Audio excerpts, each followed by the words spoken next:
Здравейте, приятели! Днеска ще отиваме на баба ми на гости за 3 дена. Така че мисля, че там ще снимам. Не знам за колко дена, ама мисля, че е за 3. И ще ви покажа какво си сложих в раницата. Но да, там имаме още една раница. Но да, там си сложихме дрехите, така че сега ще ви покажа тук какво има. Първо да започваме ето с това лабубу. Ето тази гривна закачена на него и гланица, дето е закачено на лабубото. Така че сега отварям раницата, вътре има един месер, но не е пълен с гримове, ама ще ви покажа какво е. Аз си взех само 2 безцветни гланчета и чакайте. И едно моничко и ето това. Сега ще ви ги покажа. Всичко е в този месер на Hello Kitty. Отварям го. Да, ето ги е нещата.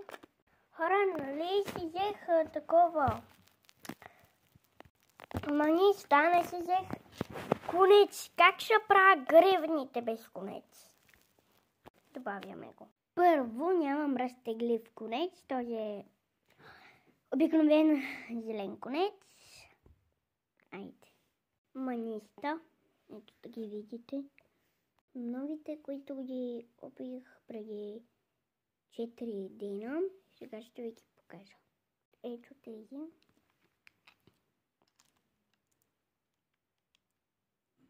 Бях в едно малко пликче. Радвам да ви кажа, че пеперотката ми е в подарък. И вътре има само още 3 гланчета. Ето си взех ластички, е такава на Мики Маус.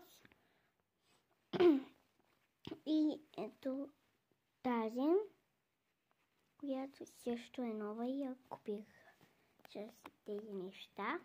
Имам на главата още една, тя е бяла с цветенци, розови. Тези просто обикновени гланчета, те са ми стари. И това мисля, че не знам кога купих. Да, скоро го купих, но не знам преди колко дена. От мен. Чао!